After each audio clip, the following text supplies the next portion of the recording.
गायत्री महामंत्र एक बार मेरे साथ दोहराओ। ओम भूर्भुवः स्वः तत्सवितुर्वरेण्यं भर्गो देवस्य धीमहि धियो यो नः प्रचोदयात्। 3 दिन से बात गुरु की चल रही थी। और गुरु की बात क्यों चलाई थी? जागृति के लिए। जागृति के लिए हमारे अंदर जागृति कैसे आए, इस विषय पर विचार करना है। दोबारा से बोलता हूं, जागृति का मंदर मतलब है अंदर की जागरूकता। या फिर से कहूंगा, शरीर यदि कलेवर है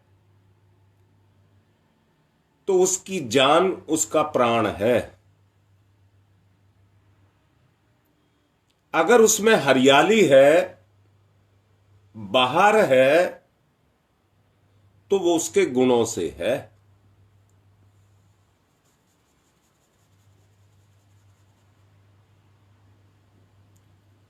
जैसे मैंने कभी कहा आपसे कि शरीर यदि कलेवर है तो उसका प्राण, उसकी जीवन उसका प्राण है। ऐसे ही जीव को जन्म देने वाला जो माता पिता है, वो अपने बच्चे के शरीर में प्राण ही नहीं डालता है, परंतु साथ में अपनी चेतना को भी उसके अंदर डालता है। माता पिता और संतान की स्थिति को अंदर से देखने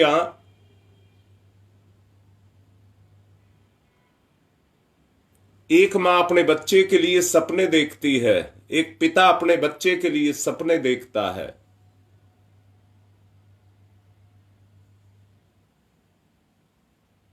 मां उसको पाल पोस करके बड़ा करती है, पिता ये सपने देखता है, इसको ये बनाऊंगा। ऐसे ही गुरु भी अपने शिष्य के अंदर अपने प्राणों का संचार करता है और उससे जागृति लाता है।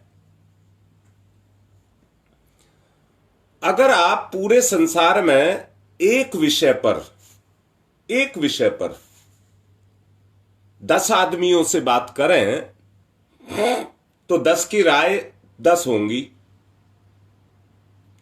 विषय एक होगा, पर उस पर जो मत होंगे सबके अलग अलग होंगे, क्योंकि विषय को सब अपने अपने अनुसार देख रहे हैं। विषय को सब अपने अपने अनुसार देख रहे हैं। एक औरत है, उसे कोई मां के रूप में देख रहा है, बहन के रूप में देख रहा है, कोई बेटी के रूप में देख रहा है, और कोई किसी रूप में देख रहा है, पर वो है एक। एक होने के कारण सबके मतांतरों के अंदर भिन्नता पैदा हो जाती है। परंतु उसे सब एक ही दृष्टि से देखें तो यह भिन्नता मिट जाएगी।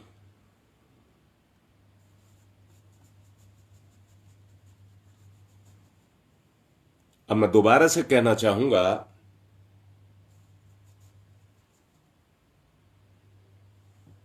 इस भिन्नता को मिटाना है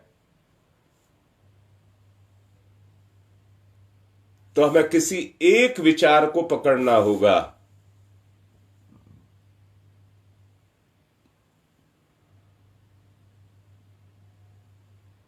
कॉलेजों में बच्चे पढ़ते हैं, मेडिकल कॉलेज में बच्चे पढ़ते हैं, आईआईटी में बच्चे पढ़ते हैं, उनको केवल एक सिद्धांत सिखाया जाता है।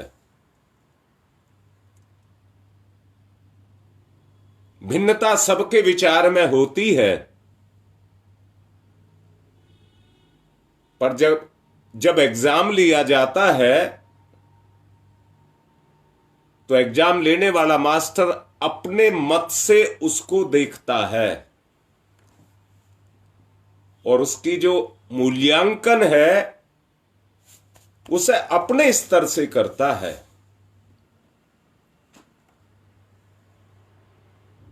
एक होने के कारण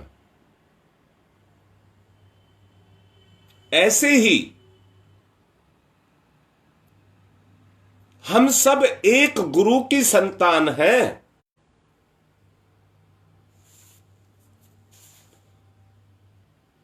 अपने अपने संस्कारों से, अपने माता पिता से हमने जन्म लिया है, परंतु एक गुरु की संतान होने के कारण जो भिन्नता है वो मिटेगी और एकत्व पैदा होगा, एकत्व पैदा होगा। और उस एकत्व को अपनापन कहते हैं, अर्थात परायापन, अर्थात भेद, वो मिटेगा। दूरी ही भेद है, दूरी ही परायापन है। अगर हमारी दूरी मिट जाए तो हमारा परायापन मिट गया।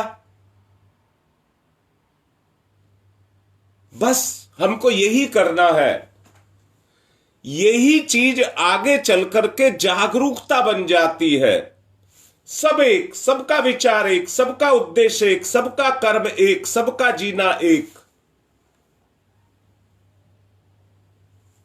परंतु है क्या? सच्चाई एक और है। देखिए, अभी तो सिद्धांत की बात आपसे कही है, पर एक सच्चाई और भी कहता हूं। हमारे समाज के अंदर तरह तरह की किंवदंतियां, तरह तरह की श्रुतियां, तरह तरह के विचार, तरह तरह के विश्वास होने के कारण फलश्रुति एक नहीं होती। अंधविश्वास, पाखंडों, परंपराओं, इन्होंने व्यक्ति को घेर करके रखा हुआ है।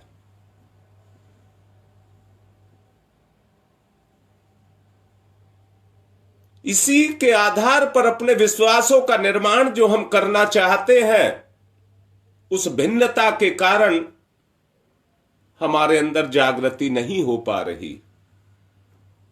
दोबारा से बोल रहा हूं,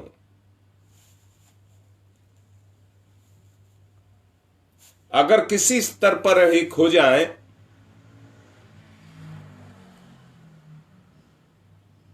जितने जुड़े हैं, किसी ने कुछ डाल दिया, किसी ने कुछ डाल दिया, किसी ने कुछ डाल दिया, अपना प्रभाव,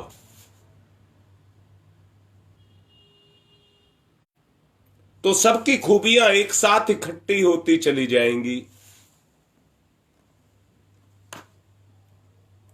अगर सबकी खूबी इकट्ठी होती चली जाएंगी तो विशेषता एक बन करके आएगी, एक बन करके। खाना बनाने वाली उस खाने में कितनी सारी खूबियों को डालती रहती है कि मेरे अपने के खाने वाले के अनुकूल ये बन जाए और उस खाने वाले को इसमें रस आए, स्वाद आए। वो वैसा ही उसका निर्माण करके रख देती है।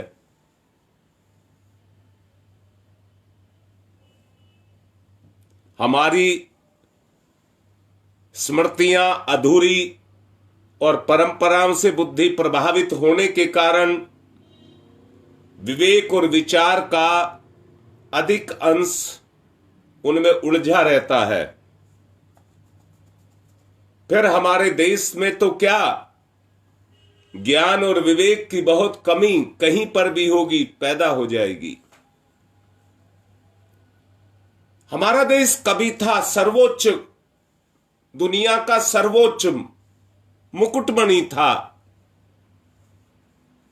परंतु इन्हीं परंपराओं ने आकर के घेर करके आज हमें इस स्थिति के अंदर ला करके बैठा दिया है। इसलिए हमें फिर से अपने देश की, अपनी संस्कृति की उस स्थिति को प्राप्त करने के लिए आई हुई उन कमियों को निकालना पड़ेगा। आई हुई उन कमियों को निकालना पड़ेगा। याद रखना,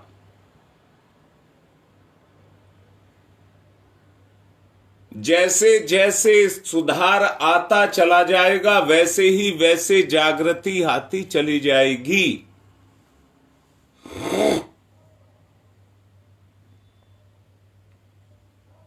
अगर आप सत्य के मार्ग पर चलना चाहते हैं, उचित विचारों को ग्रहण करना चाहते हैं, वास्तविकता को अपनाना चाहते हैं, तो मेरा एक कहना मान लीजिए।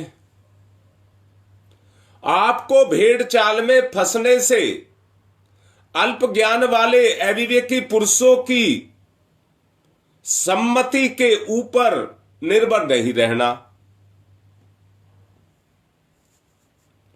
परंतु एक स्वतंत्र रूप का रास्ता हमको अपनाना पड़ेगा।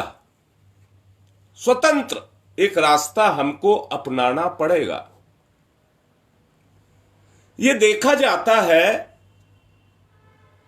कि एक समय में जिस विचार में और कार्यों की जरूरत होती है, दूसरे समय में परिस्थितियां बदल जाती हैं। कैसी बात कही जा रही है? कारण दूसरे विचार। एक चीज इस परिस्थिति में ऐसी थी, व्यक्ति वो ही है, परिस्थिति बदली तो कर्म का स्वरूप भी बदल गया। इसलिए विवेक की आवश्यकता पड़ती है। इस आवश्यकता को विचारशील और तत्वदर्शी लोग ही अनुभव कर पाते हैं, और यही जागृति है।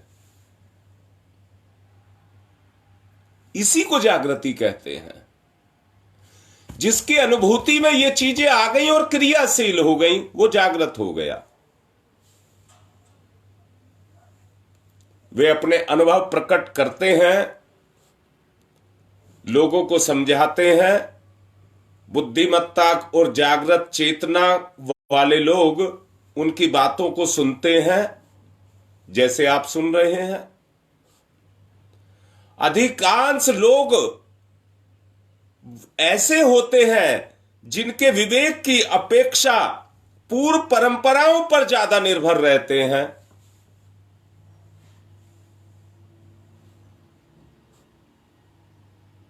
परिवर्तन परमात्मा की एक सुदृढ़ प्रक्रिया है, कोई रोक नहीं सकता। मैंने ही अभी कहा है, एक काम आपने किया और उसी काम को फिर किसी दिन दोबारा आपने किया, उस समय की परिस्थिति क्या है और उस समय की परिस्थिति क्या है, जो विवेकी है वो उसको पकड़ लेगा। जैसे गर्मी के दिनों में रुई की जैकेट, ऊनी कोट पहनने या जाड़ों के दिनों में खसखस की टट्टियों में पतला कुर्ता पहन करके बैठे रहना और पंखा चलाते रहना मूर्खतापूर्ण कार्यों के अंदर आता है। सर्दी हो तो आपको ऊनी जैकेट पहनना पड़ेगा, रुई का जैकेट पहनना पड़ेगा।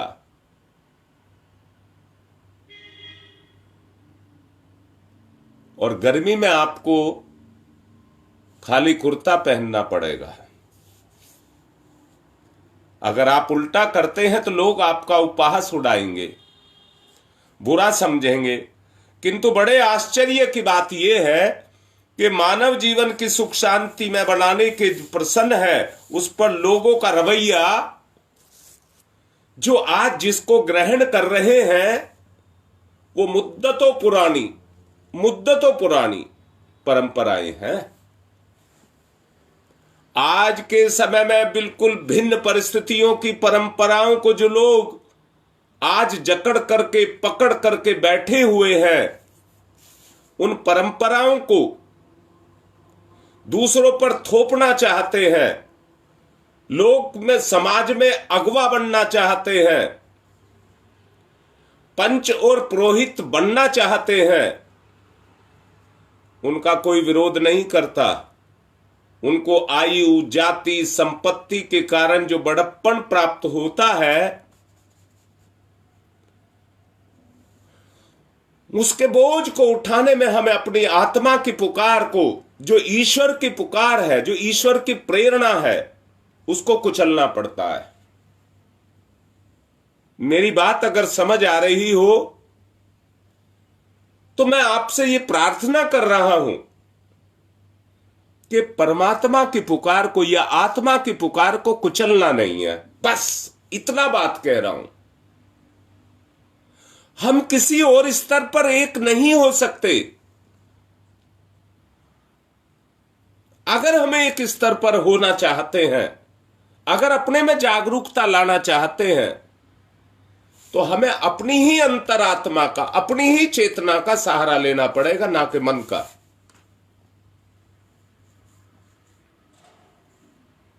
मैं एक बात कहूं, जब आदमी बीमार हो जाता है तो उसको दवाई दी जाती है और दवाई उसको सुधार देती है। ये जो आपको समझाया जा रहा है, ये एक सच्चा अध्यात्म है, अपनी अंतरात्मा। ये अपनी अंतरात्मा ही सच्चा अध्यात्म है। और इस बीमारी की संजीवनी बूटी है। संजीवनी विद्या का निष्ठावान साधक इस असत्य और आत्म प्रवंचना को कैसे स्वीकार करे, उस पर कैसे कदम रखे, उसकी अंतरात्मा अंदर से कचोटे, क्या कर रहा है। मैं दोबारा से कह रहा हूं, पता है मुझे ये लोभ है, ये मोह है, ये भोग है, ये विलास है, ये वासना है, ये तृष्णा है, मुझे पता है, परंतु फिर भी मैं उस पर चल रहा हूं। क्या मेरी कमी नहीं है वो? क्या आप जानते नहीं हैं अपने आप को?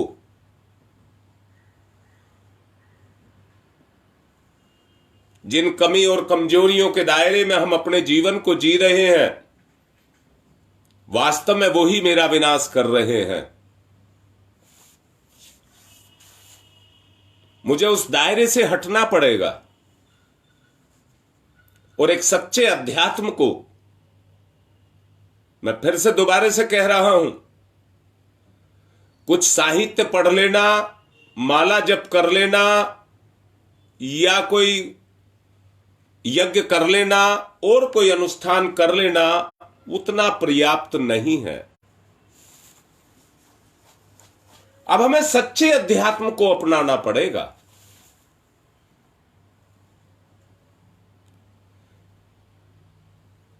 लोग क्या कहते हैं, क्या करते हैं, क्या देखते हैं, इसकी अपेक्षा नहीं करनी, परंतु आपको एक चीज देखना है, सही क्या है, सही क्या है, हमको उसको देखना है। जो उचित है वही सच्चे मनुष्य का कर्तव्य है। सो अविवेकी क्या कहते हैं, ये जानने की अपेक्षा ये जानना उत्तम है कि विवेकवान की संपत्ति क्या है। अगर वो सम्मति हमारी जग गई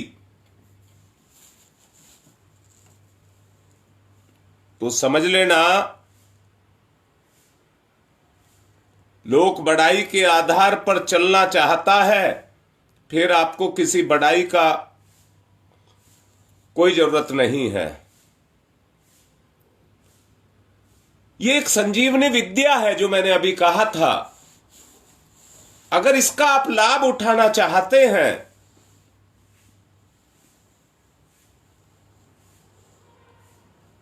दिक्कत कहां है? आज के कार्यों में जो आज हम कार्य कर रहे हैं वो प्रेरणा, वो योग्यता हमारी अंदर से उभर करके आए, किंतु लोग विवेक को तिलांजलि देकर के लकीर को पीटने के फकीर हो गए हैं। आज की सामाजिक प्रथाएं ऐसी टेढ़ी मेढ़ी नहीं है जिनका पालन करने में मध्यम श्रेणी का मनुष्य अपनी शारीरिक और मानसिक व्यवस्था का अधिकांश भाग नष्ट करता हुआ चला जा रहा है। घर के किसी वयोवृद्ध पुरुष का स्वर्गवास होता है तो लोग चाहते हैं कि खूब बड़ा चढ़ा करके भोज दिया जाए। लड़के का विवाह है, लोग चाहते हैं खूब रौनक की जाए, हजारों लाखों रुपया खर्च किया जाए। लड़की का विवाह होता है तो लंबे चौड़े दहेज देने की ठान लेते हैं। लेने की बात नहीं कर रहा, देने की बात ठान लेते हैं। और उसने तो अब एक ऐसी परंपरा को बना लिया है, अब देने वाला देना चाहता है और लेने वाला लेना चाहता है। विवाह के बाद चलन दस्तूरों का सिलसिला बंधता है। कई साल तक तीज त्योहार दस्तूर भेजे जाते रहते हैं और लंबे रकमें खर्च की जाती रहती हैं। घर में लड़का पैदा होता है तो प्रीति भोज की ठान ली जाती है। कहां तक कहा जाए इस शैतान के बारे में? कहां तक कहा जाए? कौन आपसे मांग रहा है?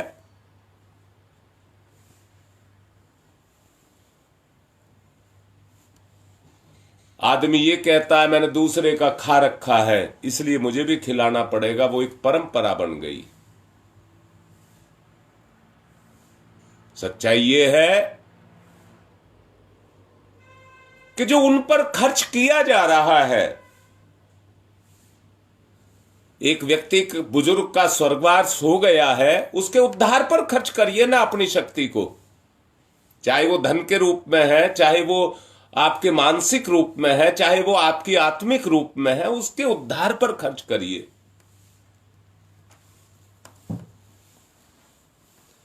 परंतु हमने इसी को ही मान लिया है, मरने के बाद जितना अच्छा प्रीति भोज देंगे हमारे पूर्वज की मुक्ति हो जाएगी। परंतु ऐसा नहीं है। जो आंतरिक प्रेरणा है उसे तो तिलांजलि दी जा रही है।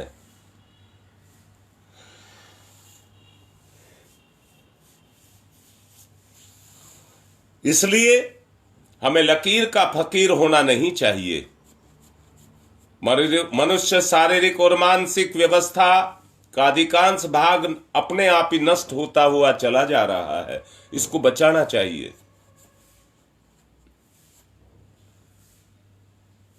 सोच करके देखो, इतने सारे तीज त्योहार आज हमारी संस्कृति में मनाए जाते हैं जिनका उद्देश्य खाना और खूब फैशन झाड़ना रह गया है।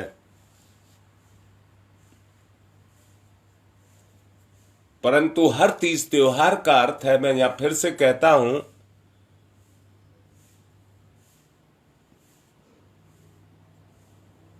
एक होते हैं पर्व, एक होते हैं त्योहार। परिवार कल्याण के लिए त्योहार और समाज कल्याण के लिए पर्व। जैसे होली दीपावली पर्व है,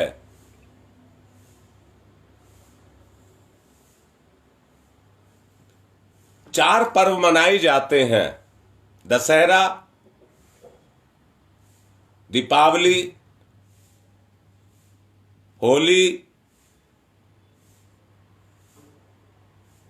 और बसंत पंचमी।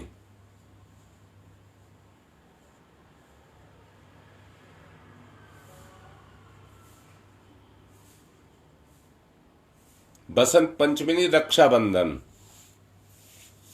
ब्राह्मणों का रक्षाबंधन, क्षत्रियों का दशहरा, वैश्यों का दीपावली और शूद्रों की होली। ये सामाजिक उत्थान के लिए है चारों के चारों। परंतु और जो जितने मनाए जाते हैं उनको त्योहार कहते हैं, जो परिवार के उत्थान के लिए होते हैं, परंतु उनका कोई उद्देश्य नहीं रह गया है। मात्र पकवान बना करके खा लेना ही उसका उद्देश्य रह गया है।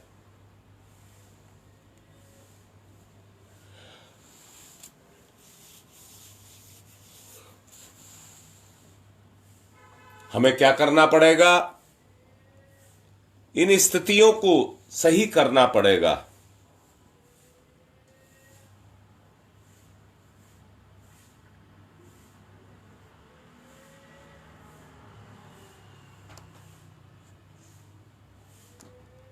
एक अच्छा गृहस्थ हर साल काफी रुपया खर्च इन कार्यों पर करता हुआ देखा जाता है, परंतु यह भी देखा जाता है कि हर आदमी पैसे के दबाव में बोझ मरता हुआ फिर रहा है, नाक मुंह सकोड़ रहा है।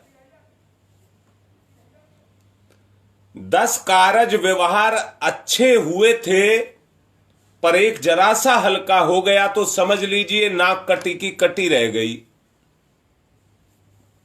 इस चक्कर में आदमी अपनी नाक को बचाने के चक्कर में लगा है। और मैं एक बात कह दूं कि हमारा समाज ऐसे कमीने आदमियों से भरा हुआ है जो खुद की दावत खाने के लिए तुच्छ स्वार्थ के प्रति प्रेरित होकर के किसी को भीतरी दुश्मनी का बदला निकालने के लिए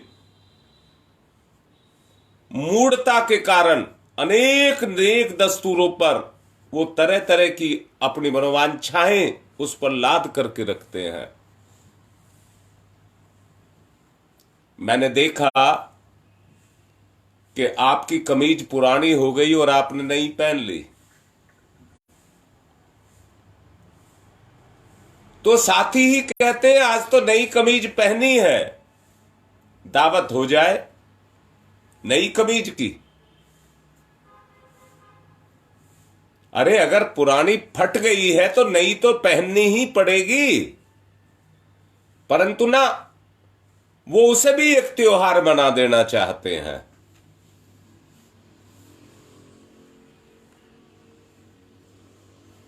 दावतें उड़ाना चाहते हैं, नादे तो दबाव देते हैं, ताने कसते हैं और ऐसी मजबूरी पैदा करते हैं कि फुसफुसाहट में आकर के या दबाव में लाचार होकर के अपनी हैसियत से अधिक धन खर्च करना पड़े। हमारा देश गरीब देश है, यहां 95-96% लोग गरीब हैं। उनकी आमदनी इतनी नहीं है कि वो निरोग रहने के लिए दूध, घी, फल खा सकें, साफ मकान में रह सकें, धुले कपड़े पहन सकें, बच्चों को उचित शिक्षा दिला सकें, ज्ञान वृद्धि के लिए पुस्तकें खरीद सकें, बीमारी के समय अच्छा इलाज करा सकें, अनुभव प्राप्ति के लिए यात्राएं कर सकें, आमदनी को बढ़ाने के लिए कुछ पूंजी लगा करके व्यापार कर सकें, मनोरंजन के लिए छोटे मोटे साधन जुटा सकें। सोचो,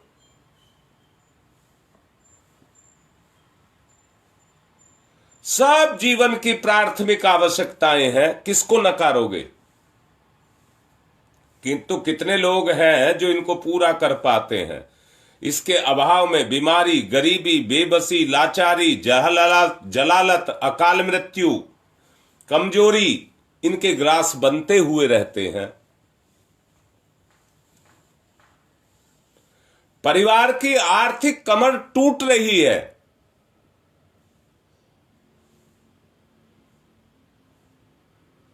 परिवार की आर्थिक कमर टूट रही है। वो मजबूती परिवार में नहीं रह गई। मैंने आर्थिक अपराध के बारे में आपसे बात की थी। आज वो पूरी तरह से हावी है। और आप देखिए,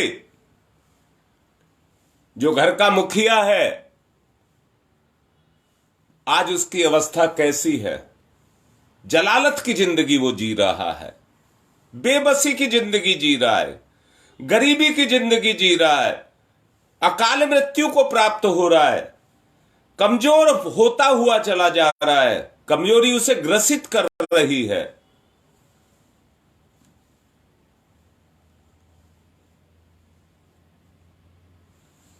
इस पर भी जब मौसमों का, नेक दहेज का, नेक दस्तूरों का दबाव पड़ता है तो परिवार की आर्थिक कमर टूटती ही चली जाती है।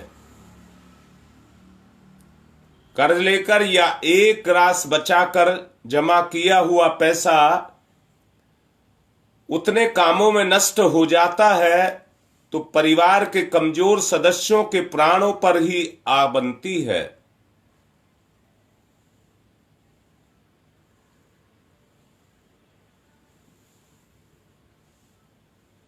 पैसा जब अपने ऊपर खर्च हो तो आदमी को महसूस होना चाहिए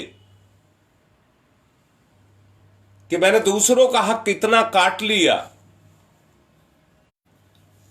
और अपने ऊपर खर्च करा लिया।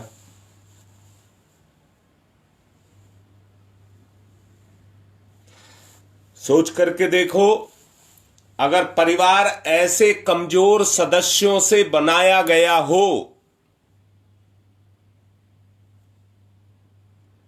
कैसे कमजोर, जहां हर कोई अपनी इच्छाओं को ही पूरा करना चाहता है, तो वो परिवार के मुखिया पर भी बोझ होते हैं और अपनी मानसिक स्थिति से भी कमजोर होते हैं। जागृति के बजाय वो एक ऐसी व्यथा के अंदर आकर के फंस जाते हैं कि वो उसको कमजोर और वो उसको कमजोर, सब अपना अपना रोना रोने लग जाते हैं।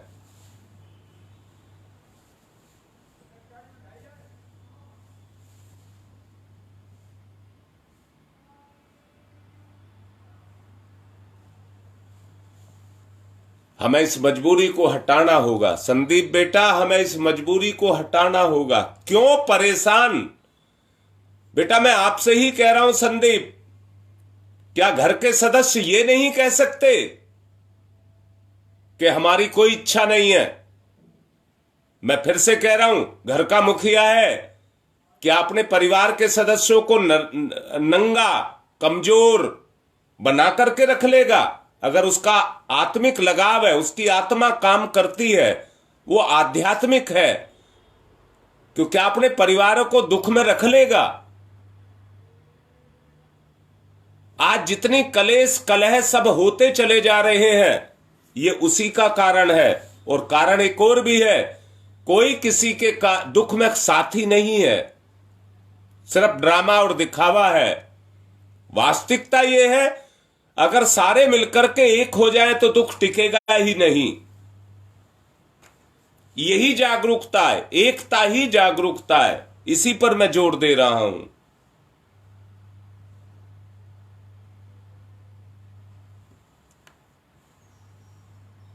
बेटा घाटा नफा, लाभ हानि सब जीवन के साथ जुड़े हैं, दुख सुख सब जीवन के साथ जुड़े हैं, मान अपमान सब जीवन के साथ जुड़े हैं।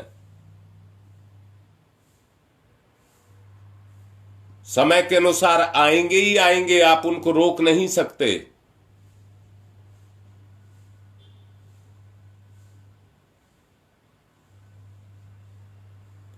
आप उनको रोक नहीं सकते। बेटा मैं समझा भी रहा हूं, और कल भी मैंने समझाया था, अब भी समझा रहा हूं और सबको समझा रहा हूं। हमें उस दीनता की अवस्था से बाहर निकलना है, बस यही तो समझा रहा हूं। मैं पूछता हूं, सबसे पूछ रहा हूं, आज की जलती हुई इस आग में जिसमें आदमी की आज मानवता झुलस रही है, कौन पानी डालेगा? मैं किसी का नहीं, मेरा कोई नहीं। परिवार नाम की एक बस बोझ बन करके रह करके खड़े हो गए हैं। विचारधाराएं नहीं मिलती तो परिवार किसका कैसा हुआ?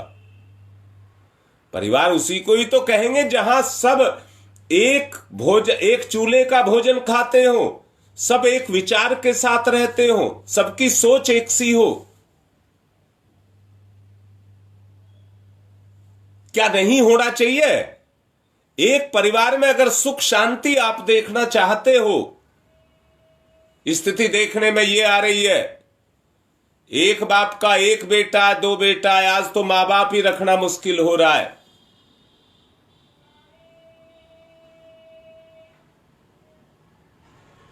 मां बाप कहीं रह रहे हैं, बच्चे कहीं रह रहे हैं। बच्चे अपनी चाल चल रहे हैं, मां बाप अपनी चाल चल रहे हैं। क्या इसको जिंदगी कहोगे? कितने शोक संताप सोच करके, समझ करके, सुन करके देखो, उस आदमी के ऊपर कितने शोक संताप होंगे जिसके बच्चे अपनी मौज मस्ती में घूम रहे हैं। जागरूकता का मतलब ही ये है कि हम अपने को नहीं, अपनों को देखें। अपनी भलाई नहीं, सबकी भलाई को देखें।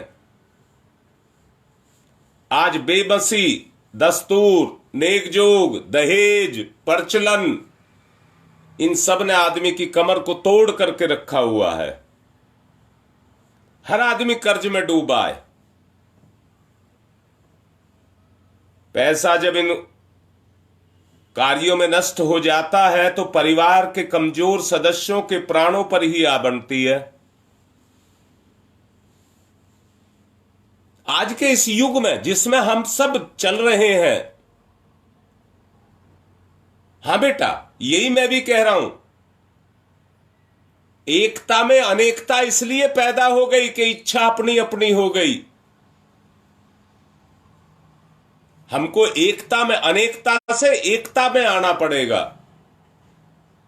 अपने आप को बांधना पड़ेगा, तब शक्ति बनोगे। नन्हे नन्हे से बालक, प्रसूता स्त्रियां, बीमार या दुर्बल, अभावों की चक्की में पूर्ण रूप से पिसते हुए चले जा रहे हैं। पूर्ण रूप से पिसते हुए चले जा रहे हैं।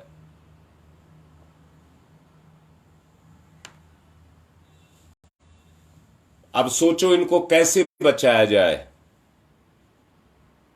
सिर्फ एक ही रास्ता है, उस रास्ते का नाम है जागृति।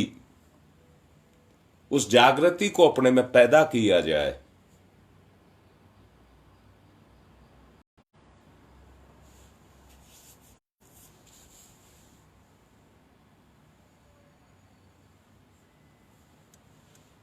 बड़े ही आत्मीय भाव से आप लोगों से कह रहा हूं, आवश्यकता को महसूस करिए। जो आज तरह तरह के दुख हमारे जीवन के साथ लगे हैं, मेरा क्या होगा, मेरे बच्चों का क्या होगा, मेरे परिवार का क्या होगा, कितनी असंभावनाएं,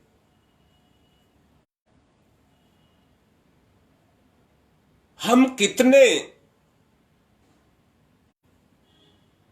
अविश्वास के साथ अपने जीवन को जी रहे हैं। हमारे जीवन में स्थिरता नहीं है। उस स्थिरता को हमको पैदा करना पड़ेगा। जो हमारे अंदर दृढ़ता को ले आए, उसी से जागृति आएगी। इसलिए आप लोगों से निवेदन कर रहा हूं,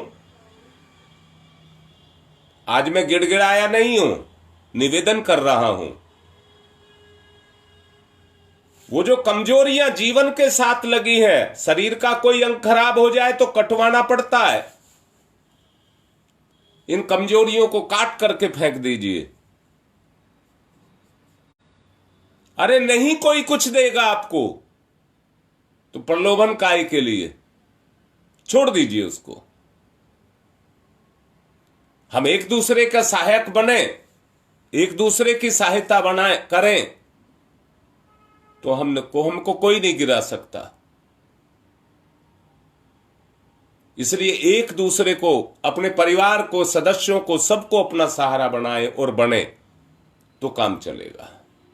एक मत हो जाइए, एक विचार हो जाए हम सबका, तो ताकत बनेगी। समय हो गया है, आज की बात को यहीं पर विराम दे रहा हूं और यह भी कह रहा हूं, सद्गुरु के बगैर कुछ नहीं हो सकता। करें आज की बात समाप्त।